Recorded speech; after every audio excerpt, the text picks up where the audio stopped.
Hello and welcome to Cognitions, Speaking the Unspeakable with JP. And Stacy D. I am JP Craddock, and that is the one and only Diva, Stacy D Love.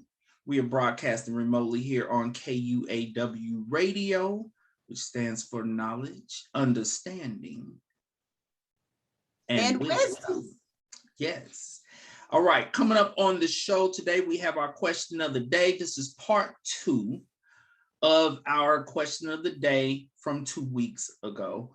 Last week, we were not in the station, but part 2, the question of the day. We ain't been in the station in a long time. What the hell are you talking about?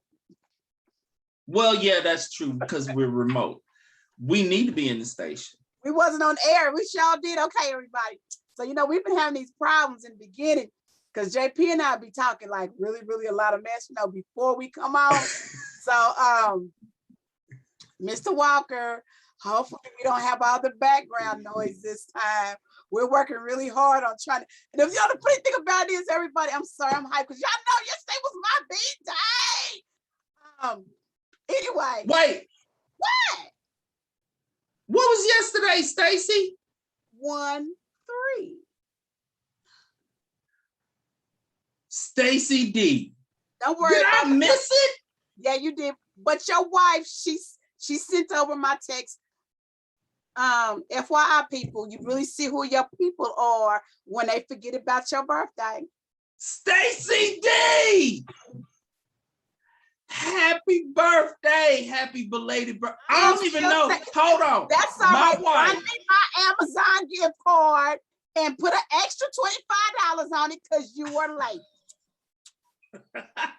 Stacy D, I am so sorry. Hold on. Nadine told you happy birthday. Yeah. Wife and did not even tell me.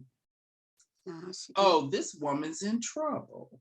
You better watch out because me and her talked about the other time when you was talking mess. So calm that down, JP. Calm it down. Yeah, you get everybody. So yeah, we're not okay. So anyway, Mr. Walker, we think we fixed the problem with us talking mess. Mr. Walker's on it.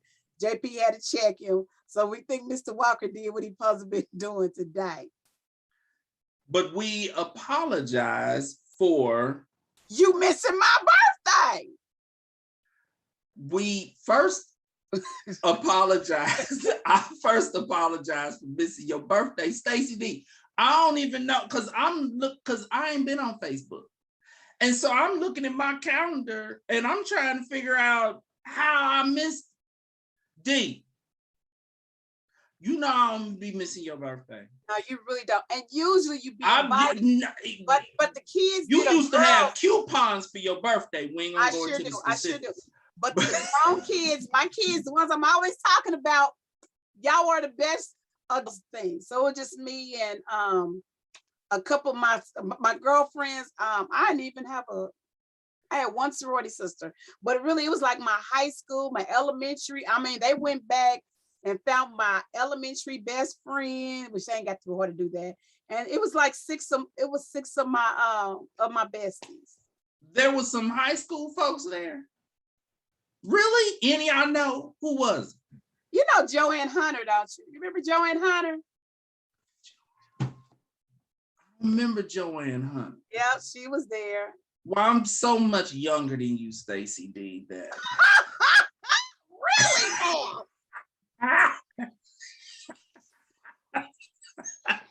Yeah. I don't know your old folks. But yeah, it was a real nice event. A lot of they did some real good work and finding some of my old friends who I haven't like touch with, because of COVID and stuff like that. So they went out and found them, and I was just like, oh, we went axe throwing. Anybody ever went axe throwing? Baby, you just imagine that's somebody's head in. My back is hurting. Crazy. My back is hurting now from throwing that axe. Where do you go axe throwing? Where is that? We went to the one on Power and Light, and if I keep saying their name, they're going to give me some money, so I'm gonna stop saying their name. There is a axe throwing venue in the middle of downtown Kansas City. It's where Kobe's used to be. You remember Kobe's? You know, I loved some Kobe. I thought you was on some farm somewhere. No, hell no. I was way too cute. I mean, yeah, I was really, really way too cute. I was black, red, and gold was my colors last night. Black, red, and gold. And I was working it. Hold on. The whole outfit was around my shoes. Let me show y'all my shoes. She is a mess. She is all the way off camera right now. Bring your shoes. Oh, D. Whoa. You were able to throw axes in those shoes? Yeah.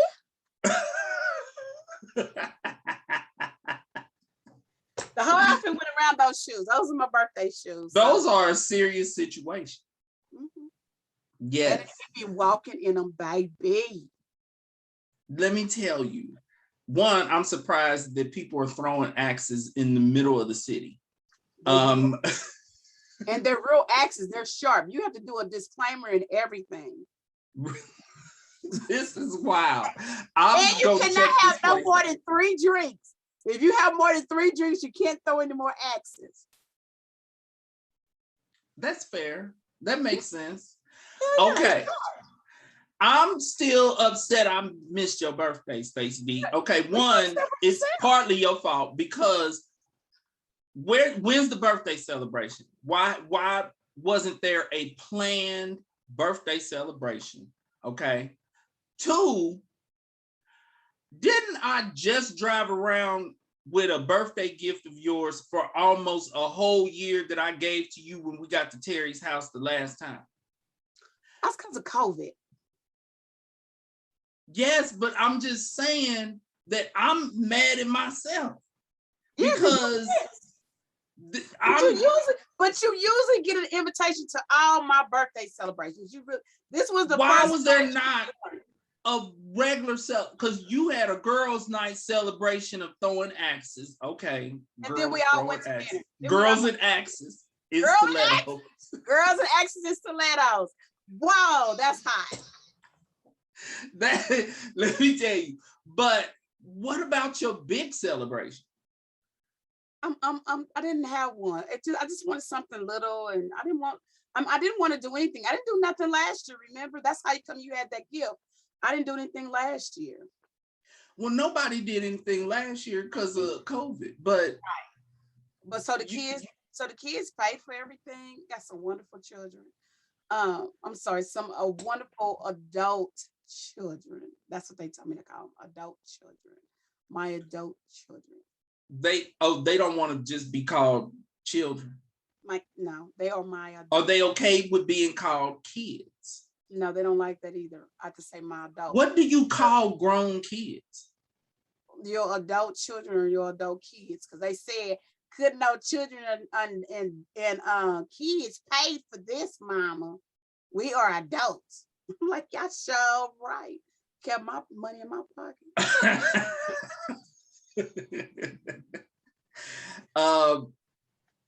This is interesting. They are, I mean, so when you refer to them, you're supposed to say my adult children. Nobody does that. People just say my kids. That's what they're requesting. Don't nobody give a care what they're talking about. I'm like, they running the show. I messed up my stuff again. See, look, talking about the kids and messing with stuff. The kids done checked you, and you throwing the camera around. D. What? Don't throw the camera around because you let your kids check. Okay. Oh.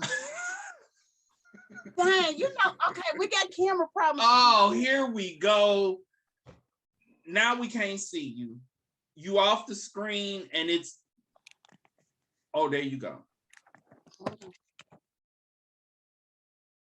No, there you don't go. This is what we did with Mr. Walker. I did real good today, getting in just fine. Don't move. Okay. This is why we need to be in the radio station. This is another reason. Ooh, no. And we do apologize to the listeners for that. The past 4 or 5 shows was just background chatter before the show started. Between that, Stacy D's camera problems, which are every week.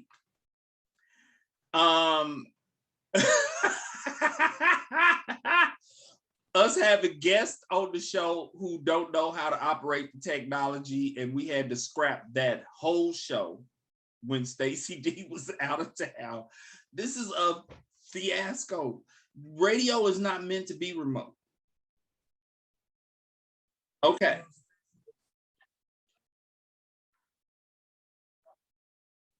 Okay, Mr. Walker, for you all who cannot hear Mr. Walker, he said we should be back in the station in 28. So that'd be great because we clearly can't handle this. Clearly. D, tell your kids that they your kids and you call them whatever you want to call them. Yeah, but when they was paying, I was just like, okay. Well, yeah, when they paying, you agree to what they saying, but they ain't still paying, so they back to being kids. But I just want to say they had a good birthday because I was able to buy me a bottle of Bond 9. I'm gonna put that out there to my friends. A bottle of what? A Bond 9. I've been wanting to buy another bottle of Bond 9. What is that? A Bond 9? Yeah, it's a fragrance. Like they all are in these type of bottles. Oh, it's a fragrance. I thought this was some special big bottle of booze that you bought while they was paying, but right. This I'm confused. It's pink and green. Who makes that? Bond, B-O-N-D. Is he famous? Very much. This fool ain't famous. I ain't never heard of that. Does it smell good, D? Yeah. Because we need to plan another birthday celebration for you because I know. I'm not tired from last night though, but we need to plan another birthday celebration. We are 2 celebrations behind anyway with our little crew. Terry, me, way behind. Because me and Terry's only 2 weeks apart. We need to plan to celebrate y'all's birthday. Okay. When are we doing it? Stacy D, I am telling you right now on the radio, this is the last birthday of yours that I'm gonna miss. Okay. I don't know what happened. It's partly your fault though, because you didn't have a celebration. But I'm gonna accept some responsibility. Thank you. And throw it on my adult kids and the adult children. I'm accept some responsibility for me missing your birthday yesterday. All right. Well, my check-in, that was a good check-in, Stacy B. My check-in is related to some of our mental health and illness in the news stories. Basically, you know, Nadine and I are getting the house ready to sell the house. We had the house appraised. It appraised like off the charts, way, way better than we ever imagined. And so we've been trying to figure out where do we want to go because we want for Sashi Boo to be in a good school district. And so because you're up north, right? So we are looking at either up north or Johnson County. Well, these news stories that I'm about to go over have made the decision all the more difficult. All right. Apparently, an Overland Park school teacher warned, actually, I'm going to come back to that. Let me ask you a question. Are you in Park Hill? I'm going to come back to that. No, I'm not. Listen, what district are you in up north? Oh, for those of you who are not from this area, up north, Stacy D is in North Kansas City, Missouri, which is like a suburb of Kansas City. I forget that not everyone is from here. You're not in Park Hill. No. Which district are you in? I am in Kansas City North School District. Okay, I'm gonna ask you some questions about that district, but let me cover this situation from Park Hill South, which is up north somewhere. The students at this school circulated a petition to reinstate slavery last month. What? Yes, the students at the high school. And apparently, now mind you, we're looking at North Kansas City, Missouri, and Johnson County, Kansas. 30 minutes away from there in Johnson County, Olathe South, students circulated a homecoming poster that said, quote, "If I was Black, I'd be picking cotton, but I'm not. I'm white, so I'm picking you for homecoming," end of quote. Both of these, yes. Now, there's a parent by the name of Joshua Clark who, because Sashi, we talking elementary school. So I was like, well, maybe just the high schools are tripping. Maybe it's better on the elementary school scene. Well, a parent by the name of Joshua Clark had a child in the Park Hill Elementary School who he had to move from that school and enroll his child in a charter school because of incidents of students calling her a monkey and telling her to go back to Africa. This is elementary school. So there's an association, the National Education Association, and the president of this association is Becky Pringle. This is a nationwide teachers union that advocates on behalf of teachers. They have been receiving reports of, quote, hostile and hateful environments. They have reported fake deportation notices being handed out, swastikas drawn on bathroom walls, end of quote, et cetera, et cetera, et cetera. Images of nooses, racist graffiti, threats to their LGBTQ students. So Ms. Pringle stated, quote, "When students feel that they are not welcome, their ability to learn and thrive is diminished." This was reported on PBS, which is so true. And so the reason why I'm tying this in with my check-in is because we live in the inner city, and the school district that we are in, I'm not going to, call it out, but the school district we're in leaves a little to be desired. And so in looking at these areas in the metropolitan area that have wonderful, exceptional schools, it's hard to make the decision because of the race issues. So if we go to Johnson County, they're having race issues in parts of that county, not the whole county. We go up north, they're having issues. Now, Stacy D, you're in the area of, what'd you call it? North Kansas City School District. Now, your kids are grown, but do you know anything about the racial climate in the area that you are in? I just really want to say, my stepson went to this school district, and also my granddaughter goes to this school district. Okay. In the high school part of it, he enjoyed it, and he was out of Kansas City, Missouri school district, so he enjoyed it and he thrived, and he actually graduated early.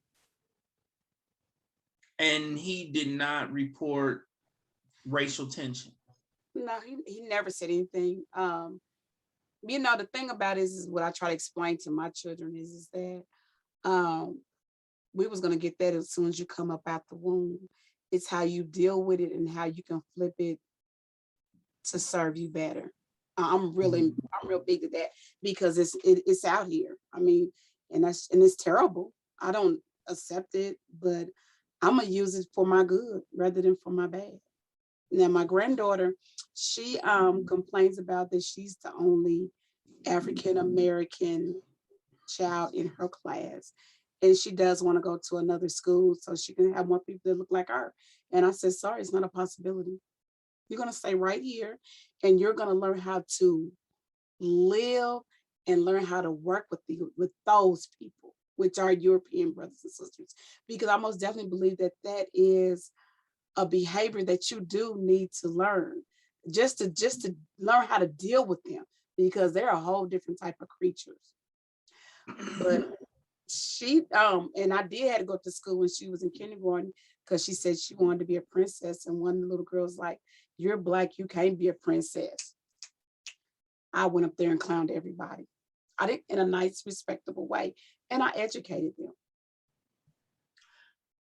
What your granddaughter is describing is exactly what we are trying to avoid. I'm sorry. It's either which way you're gonna have it, this way or that way. Or I need a mix for her to go to a private school. And then what I said, because my grandsons went to Shawnee Mission School District. So what I said, to get the best of both worlds, since I believe that the educational part is the biggest part, especially when they're in elementary school, because if we don't ground them in elementary about learning and teaching and studying, then we're going to lose them. But you do extracurricular activities with more people that look like you. Like my grandsons, they had basketball teams and basketball coaching. They did that in Wyandotte County, where more people look like them and played even harder. So when they did go to Johnson County to play sports, that was one of the bad ones, because they have been, took to the next level on their talents and stuff. My granddaughter, she goes to Christie's Academy of Dance, which is in Wyandotte County, and it's more people that look like her. So you just have to, in my eyes, and I'm not saying my stuff is right, but guess what? It's working right now. The educational part, the socialization part, and the extracurricular parts. You put it all together, because guess what? They go to skating in Wyandotte County like we used to every Saturday from 7 to 11. So they're still getting their culture, but they're getting a very important lesson, is how to interact with our European brothers and sisters, which was really hard because I went to all Black elementary school, and then I went to Arrowhead, and then I went to Washington. And back in the 80s, it was not mostly Black people there. We were the minority at Arrowhead and Washington High School from large numbers. And it was really hard for me dealing with them and how they talked, and it was really hard. It was really a struggle. So I took that and was able to cultivate it better for my grandchildren and make them be more of a whole person. And guess what? They do pretty good with it. They do pretty good with it. And my granddaughter, her best friend now is white. And she comes to the birthday parties, and she comes to see her dance recitals. She goes to her what they be tumbling and all that. Her friend, she's in gymnastics. So she goes there. Now we ain't got to the spend of the night yet, because I'm funny acting about my kids going to other people's houses. I know what happened at mine, but I don't know what happened at nobody else's house. So we ain't doing that.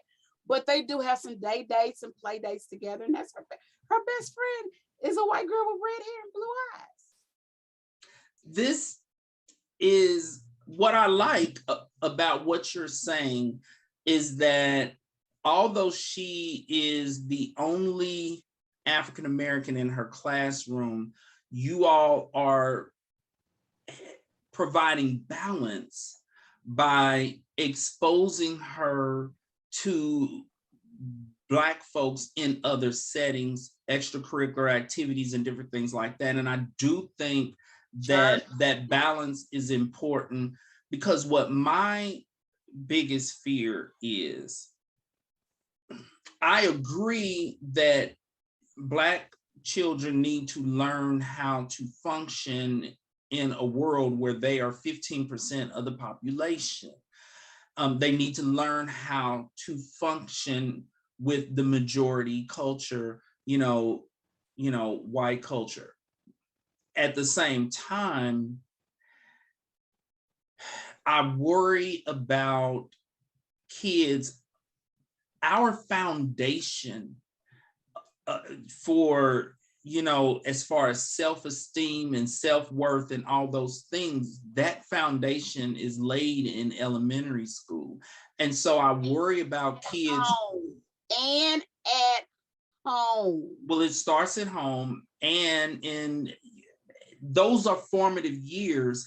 And I do see a lot of African-American kids who are the only Black kid in their classroom, and that exposure to being called a monkey and being called this and the N-word and all these different things during that stage of development, where their clay is so soft and moldable, and it oftentimes leaves permanent scars upon them and upon their psyche at a stage of life where all of that needs to develop in as healthy of a way as possible. And so later on, when they are struggling with, as far as their identity is concerned, and feeling out of touch. This is why I like what you all are doing, is because you're keeping them in touch. But a lot of times when Black kids are in schools and the whole school is white, they end up out of touch with their Blackness. And so they end up with parents who are in touch because they climbed the ladder. They work their way up from life in the inner city and going to schools that were predominantly. I remember us having a story a couple of months ago about pull yourself up through your bootstraps. Stacy D. One, we're not gonna start this racist pull yourself up by your bootstraps mess, okay? Black folks will be able to pull themselves up by their bootstraps if they had boots. You can't pull yourself up by your bootstraps if you're not allowed to have boots. Okay, come on. Let's go on back to the school stuff. Okay, back to this school stuff. I oftentimes see families in therapy where the parents are struggling with the fact that they have kids who are out of touch with their Blackness. It's not that they have a problem that all of their kids' friends are white and that their kids only date, white, romantic partners, but they struggle with their kids feeling disconnected from Black people. And when they are around Black teenagers, they are out of touch. They almost experience a level of anxiety because of that disconnect. And I have even had kids who will just say, I'm the whitest Black person I know, and I don't know how to deal with Black people. I have had Black kids say, I really don't like Black people. Like, I don't like them. Because that's how out of touch they are in that foundation. And even though they have parents who are, dang near acting militant, our kids spend 8 hours a day in school. Whatever you're doing at home, because they sleep 8 hours a day, they are at school 8 hours a day, and then they are awake with you 8 hours a day, if they're awake with you 8 hours a day, because by the time you subtract for their extracurricular activities, et cetera, the parents are really only getting about 3-4 hours with their kids. It's not enough to outweigh the impact and the effects of that. And so when I see, young African-American children who are experiencing racism and they are silent and they laugh along with it because they don't know how to confront it, how to address it. And they end up waiting for some of their white friends to speak up and say, that ain't okay that you just called her the N-word. And that ain't okay that you saying that her hair is such and such and such and such. And which is unfortunate, because then they feel even worse that, okay, I'm being racially discriminated against. I'm getting these racial slurs. I don't feel like I'm Black enough to even know how to deal with it. And I have to rely upon my white friends who are true friends, because we always have to remember that not all white people are racist. And those are the ones speaking up and saying, why you say that to her? Why'd you say that to him? You're racist. What are you doing? You see. And so I like that y'all trying to strike that balance so that your grandkids are still in touch with their Blackness. For those parents out there who want your kids to get a good quality education and you have had trouble finding it in the inner city, so you've gone to the suburbs, which is predominantly white, I suggest that you follow Stacy D's lead with regards to exposing your kids to Black culture in every other way that you can, be it the church, be it extracurricular activities. That is so important because this does affect their ego and their psyche. And build up their self-esteem. I mean, and then not to mention they learn things about their culture. And they're able to know which is not right, which, no, I shouldn't take that. Right. Because if they're with their Caucasians brothers and sisters, they're not going to understand it. But when they get with their Black brothers and sisters and they just talking and, it's just good for a rounded life. That's how the way I feel. That's how I feel. It might not be right, but it's been working. Well, it's working. 14, 11, and 10-year-olds, and it's working. Every extracurricular activity they have, it is in the Black community. Okay. All right. I have another story on race relations. And this one is hitting a little close to home because this is a company that I have invested in and have stock in. A federal jury in San Francisco ordered Tesla to pay $137 million to a Black contract worker by the name of Owen Diaz because the company failed to take steps to prevent racial slurs, the N-word, and, quote, race-focused harassment, end of quote. Racial graffiti on the bathroom walls at this Tesla factory. This is in, San Francisco, but it's a suburb of San Francisco. The jury found that Tesla had a hostile work environment based on race. Now, the amount, $137 million, is so high that it's out of the norm for what would be awarded in this situation. So most likely Tesla is going to appeal the decision. And Tesla's response was that they responded the 3 times that Mr. Diaz complained about the racial discrimination. So, one, I was surprised at this ongoing problem because there were other stories. Other employees had some complaints about the racial climate at this Tesla factory. And so that's difficult. I own stock in Tesla. Of course, I own stock in a whole bunch of companies. Everybody owns a little bit of stock in Tesla because their stock does well. You better.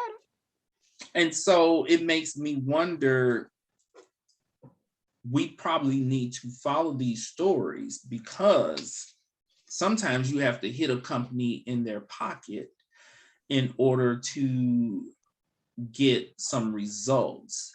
And so for all of those who have stock in Tesla, I'm not just talking about Black folks, white folks, green folks, purple folks.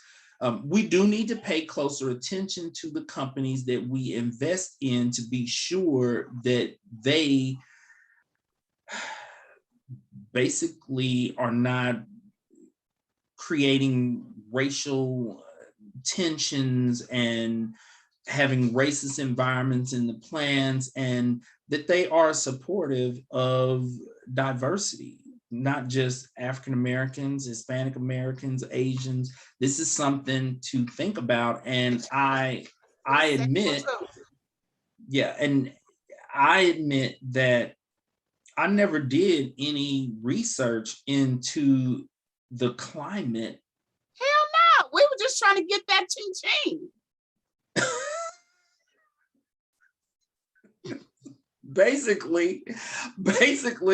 And so this story really makes me think about the fact that we need to do a better job of, paying attention to where we put our Black dollars.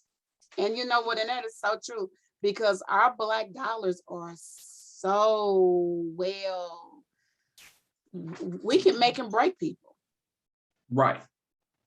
Literally. Think about it, how we stopped riding the public transportation. The public transportation was about to go down. We, as African American people, we have so much power. And if we will only use it to the best of our ability, boy, we could win. The power of the Black dollar. All right. Do I got any? Here's the last story on race relations in America. A statue of George Floyd was unveiled on Juneteenth in Brooklyn. Oh, what happened to it? Tell them what happened to it, JP. It was vandalized 5 days later with black paint and a white supremacist logo. They moved this statue. This is New York. Yes, they moved it to Union Square in New York City, and it has now been vandalized again, this time with blue paint,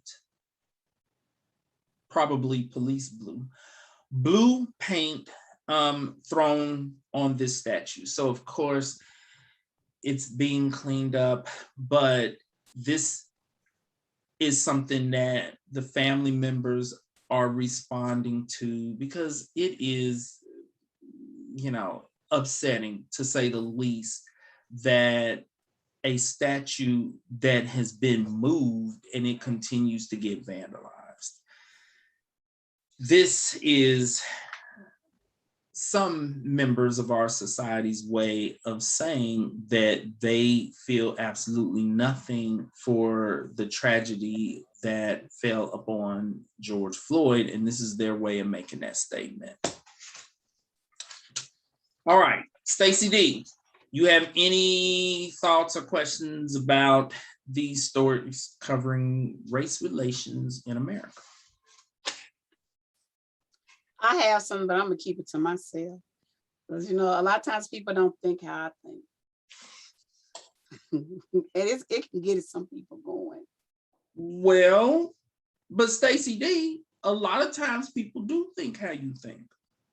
And we got to cover all the bases. Now we got to cover people who think like Stacy D. Okay, listen, your last story about George Foreman. George Floyd. George Floyd. Who's George Foreman? A boxer who makes a grill. I knew that name was in my head somewhere. Okay, George Floyd. Okay, the story. You need that Foreman grill if you tried to stay sticky thin. Grill, I knew it. What is wrong with you? What is wrong with you? It's still my birthday. You don't drink, so that ain't it. But I did. I did. My niece, Kiki, hey Kiki, K-A-K-H-E, out there in Dallas, Texas, she hooked her auntie up with a doggone, now I might be saying the drink wrong, mojito? Oh, a mojito. A mojito. Did you like it? Love it. Really? Love it. I think the mojito has mint in it, doesn't it? I love it. But I drink mint in my water. Like You know, when I'm working out, I do orange juice, Okay. all that in my water, infuse it in my water. Love it. You cannot taste no alcohol in it. Well, probably because of where y'all were. And it's just so sweet. Those drinks, let me tell you, that drink had about this much alcohol. Well, and I slept good too. That's one I slept really well. I did. I slept really well. Okay, back to George Floyd. Okay, you guys. I just feel as though that having a George Floyd statue, I just think that's a little too much. I think it was a whole lot of other African American leaders that we could have a statue for. I mean, and I will feel more like, oh hell no, I'm about to go to New York and put a whoop on somebody. But a statue for George Floyd, I just think it was one of 3 statues. There was also a statue of Breonna Taylor, and another gentleman. Just that's the only one that I believe was vandalized. I don't think Breonna Taylor needs a statue either. I mean, Stacy, who do you think needs a statue that does not have one? Because there's a statue of the Reverend Dr. Martin Luther King of Alpha Phi Alpha in every city. So who you talking about? Hold on a minute, and Coretta Scott King, who's an AKA. All right. But who does not have a statue, Stacy? I just think it's some more people. I just can't think of it right off my mind, but I just don't think Breonna Taylor and George Floyd, and I can't think of the other guy's name. Their statue is. I told you he was gonna have a whole rebuttal about it, didn't I? It is their statues are a statement. We're gonna go to the question of the day. A statement. I understand. To their murders. I get it. As opposed to, I don't think a person should have to be a famous civil rights leader in order for them to be acknowledged in the form of a statue. Because it's the average Black American driving down the street getting murdered by the police. I'm going to agree with how I feel about it. The police are not murdering your famous civil rights leaders. It's time to start. They have tried. They have and they have. Don't get me started. You know, I'll be talking about Martin Luther King. You know who killed him. It's the the big po-pos. Okay, let me stop before we get cut off again. I want a statue for every slain Black person in America. Well, we better get the concrete going in because it's going to be more than what they can make. Okay. Let's get to. Because my thing about this is this. What about the ones that do not get told? You know, they don't have a statue. I just think it'd be nice to have a whole monument and don't put their names, but to put up because of the police brutality against African Americans and the minorities and things of that nature. I think that would be better served than just, you know, for them, just, you know, but who am I? Okay, so you're saying acknowledge everyone. Yeah. Well, I can agree with that. Okay. I agree with that. Okay. But if there's room for individual statues. Okay. It's my birthday. The question of the day is. The question of the day. This is part 2 of the question of the day. Everybody. Okay, let me tell you something. I got these doggone. Hold on, I need to cut this one. I got these. Oh. You know we live and drive. Hold on. What is this? What are you doing? Okay. Stacy, okay. What? That better not be real hair you cutting right now. Okay, yeah. I got these new butterfly locks and I'm like really loving them, but they like shriveled out a little bit. But this is a new look for me, butterfly lock. Okay, what the heck is a butterfly lock? I have what is no that? idea. And why are you cutting the butterflies out? Because it gets stringy. It gets stringy. I don't like the stringy part of it. You know, it gets stringy. It like comes loose. But I really like them. Oh, that's a horror. Oh. Okay. That's a horror. Okay, question of that. I think another one came loose, D. I think you pulled another one loose. You pulling them loose. I probably do. D. Yeah. You got another loose butterfly. Oh, okay, question of the day is. Okay. What are the top 4 reasons that many African Americans refuse to go to therapy? What we covered in the previous show was, am I crazy if I attend therapy? That was number 1. Number 2, why can't, well, number 2, we skipped over. And so we're going to deal with that today. So let me skip over because we're coming back to it. Why is, scratch that one. Aren't Black folks at greater risk of being misdiagnosed? Why is therapy so expensive? And then number 2 was, why can't I find a Black therapist? So what we're dealing with today is finding Black therapists. We didn't have time to cover this in the previous show. This is a major issue for African Americans who have decided, you know what, I'm going to therapy. The stigma around going to therapy has lifted tremendously, but that does not mean that African Americans do not want to have therapy with someone who understands what it is like to be Black in America. For example, me talking about the clients that I see who they're raising their kids in predominantly white neighborhoods, counties, and there are the struggles around race relations. Of course, those families want to have a Black therapist. Now, when you think about it, one, Black folks only make up 12 to 15% of the US population. So you are not going to have a ton of Black therapists to choose from, unfortunately. Here in the metropolitan Kansas City area, which is Kansas City, Kansas, and Kansas City, Missouri, and all the surrounding suburbs like North Kansas City, Overland Park, all these different things, there, as far as Black male therapists, there is only a handful. I believe I know all of them, okay? And it's less than 7. So it is difficult. There are, of course, more African-American female therapists than African-American male therapists because as a profession, it is predominantly female compared to male. Here's the solution to that. It is possible to still find an African-American therapist. And what a lot of people don't realize is that for therapists, when we join insurance panels, they ask us for specific demographic information. We're not required to report it, but they ask, are you okay with reporting this? So when you contact your insurance company, you are able to request a therapist that meets whatever criteria you are wanting.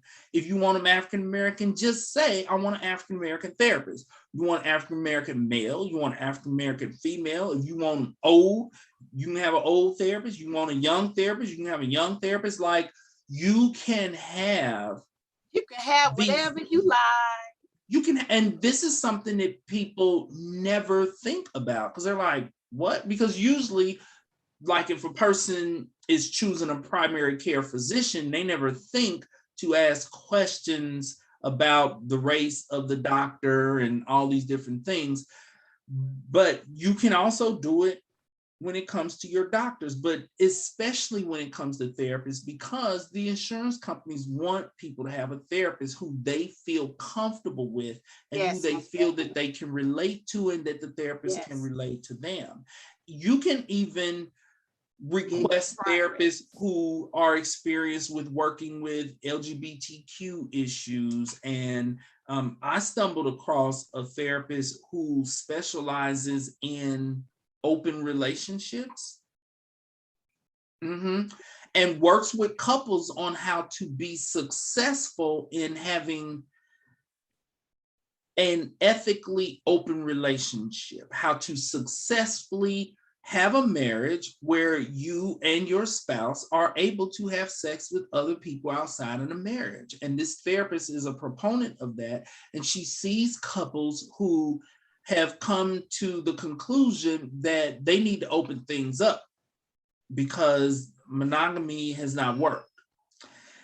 That just goes to show the variety of therapists. So think about what it is that you are wanting to address and work on. And just like you can get therapists who specialize in trauma, PTSD who know how to do evidence-based trauma therapies, such as myself. You can have a therapist who is not going to judge you for wanting to have an open marriage, or who is African American and can relate to your issues around race relations in America.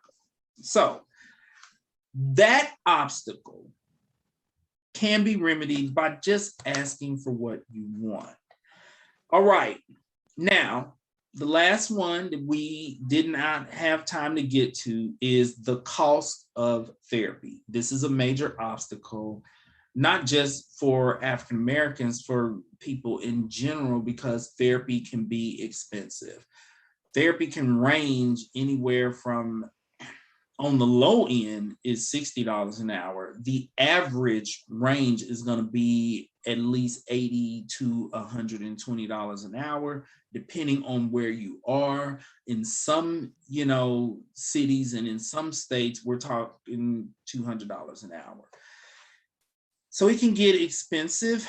The fees are kind of determined around the part of the country that you are in and the cost of living. Now, here is the thing.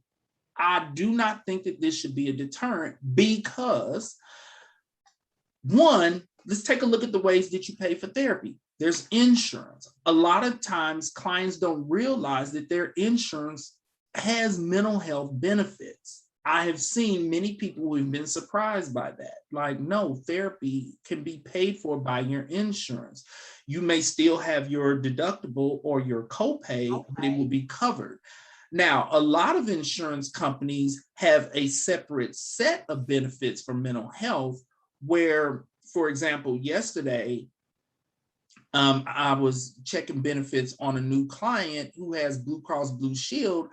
For her other benefits, she has a $5,000 deductible, but for her mental health benefits, there was no deductible. Oh, wow. That was which is going to save her $100 an hour, because with a deductible, the insurance company determines how much you need to pay out of pocket towards that deductible, and it's usually between $70 and $100 and something an hour. She's not going to have to pay that. She does have a copay, but it's much easier to pay your copay than to be paying $100 an hour towards a deductible. And so for those of you who feel like, or who know that you have a deductible, that does not mean that the deductible applies towards your mental health benefits, or that your mental health benefits also has a deductible, copay, or co-insurance. So it's always best to make that call to the insurance company and see. For those who do not have health insurance, Medicaid, of course, and Medicare also pay for therapy. And so if you have Medicaid, you're able to get therapy for free. For those of you who do not have regular insurance or Medicaid or Medicare, there is the option of going to your local community health center or community mental health center, and you can get therapy as low as free. They take a look at your income and come up with a sliding scale fee. So many people have therapy for free. Now, there are also therapists, for those of you who do not want to go to the community mental health center, there are therapists such as myself who I maintain a pro bono caseload. I have always for 22 years maintained a pro bono caseload. We have to give back. It is important that we not get so swept up in the money aspect of therapy that we feel like we're still giving back, not just to our community, because I don't just see African Americans pro bono. I see people pro bono if they don't have the money to pay for therapy. They ain't got the money, period. Now, that's something else to think about. If there's a particular therapist you want to see, you can call and see if they have room on their pro bono caseload. Now, on the downside of that, myself included, we will have a limit on how much pro bono you can do. Because by the time you become a therapist, we talking a good 6 figures of student loans for most therapists, and them payments have to be made. I mean, simply put. And so a person isn't going to be able to do 50% pro bono and only get paid for 50% of the therapy they do. That will have them defaulted on their student loans. But there are therapists. And the house note. And yes, they're going to be homeless and in default and all sorts but of I'm other. still doing therapy. I'm still doing therapy now. So, but yes, there are therapists who maintain a pro bono caseload. I'm basically saying therapy is accessible. Here are some more options. If you are employed, most jobs have EAP benefits, employee assistance program. So if you have insurance and you have a $2,000, $3,000, $4,000, $5,000 deductible, or you have a copay that's a little on the high side, $40, $45 copay, go to your human resources department and inquire about your EAP benefits. Most jobs will offer about 6 sessions of free therapy through EAP. And basically, they'll give you a list of therapists to choose from. Most therapists are also on EAP provider panels as well. Now, some jobs, you just get 6 sessions for the whole year. So this is for brief solutions-focused therapy. But I have other clients who they are able to get more sessions after they use up their 6 sessions. So I have clients who go the whole year without paying a dime for therapy because they just get another EAP authorization. Mm-hmm. Now, when it comes to EAP, what a lot of companies do, but they don't tell their employees, is that you can get 6 sessions per presenting problem. So you can get 6 sessions to focus on your relationship with your spouse. You can get 6 sessions to focus on parenting if you're having some parenting issues with your kids. You can get 6 sessions for da-da-da-da-da-da-da-da. Okay. Now, not all EAP programs through employers offer that, but I'm just encouraging you all to go to your human resources department and gather as much information as possible about these free EAP sessions. The vast majority of people know nothing about these because I get calls every day and where I have to give a person bad news. I'm sorry, you have a deductible. You're gonna have to pay out of pocket for therapy. Did you look into EAP? What's that? who? What's that? What's that? Your EAP benefits, free therapy, paid for by your job. Are they gonna know? They're gonna be in my business? No, they're not, because it's still confidential. That is the next question that they ask. Are they gonna be in my business? They're gonna be in my business? No, the employer gets no information about your sessions. They don't even get information on who you're seeing. The employer contracts with an insurance company like Blue Cross Blue Shield to provide the therapist to give you your EAP sessions. So no, they will not be privy to your confidential therapy information. All right, so these are all the ways that a person can access psychotherapy. And that covers this topic. We've covered all 4 points over these 2 shows. Stacy D, any final comments on Black folks and therapy? Nope, I don't have nothing to say.